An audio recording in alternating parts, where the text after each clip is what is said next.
রাজনীতিতে চাঞ্চল্যকর এক ঘটনা। ইরান ও ইসরায়েলের মধ্যে যুদ্ধবিরতির পেছনে ভূমিকা রাখার জন্য এবার নোবেল শান্তি পুরস্কারের জন্য মনোনীত হয়েছেন মার্কিন প্রেসিডেন্ট ডোনাল্ড ট্রাম্প।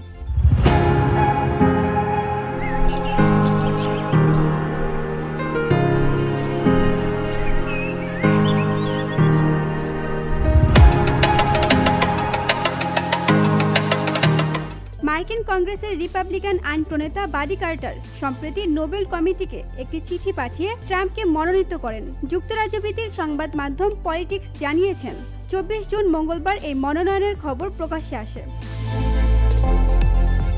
চিঠিতে কার্টার দাবি করেন, মধ্যপ্রাচ্যের অন্যতম জটিল ও সংঘাতপূর্ণ অঞ্চল ইরান ও ইসরায়েলের মধ্যে সশস্ত্র লড়াই থামাতে ট্রাম্প অসাধারণ ও ঐতিহাসিক ভূমিকা পালন করেছেন। তিনি আরও বলেন, প্রেসিডেন্ট ট্রাম্প ইরানের পারমাণবিক উচ্চাকাঙ্ক্ষা রোধে সাহসী ও সিদ্ধান্তমূলক পদক্ষেপ নিয়েছেন, যা বিশ্ব শান্তির জন্য এক গুরুত্বপূর্ণ অবদান। কার্টারের ভাষায়, যুদ্ধ ও সংকটের মধ্যেও ট্রাম্পের নেতৃত্ব প্রমাণ করে তিনি শান্তির আদর্শকে ধারণ করেন। রাজনৈতিক অস্থিরতা ও ঐতিহাসিক বৈরিতার মাঝে ট্রাম্প যে সাহস ও স্পষ্টতা দেখিয়েছেন তা নোবেল শান্তি পুরস্কারের উপযোগী। বিশ্বজুড়ে যখন যুদ্ধ ও সংঘাত চলমান, তখন এই মনোনয়ন নতুন আলোচনার জন্ম দিয়েছে।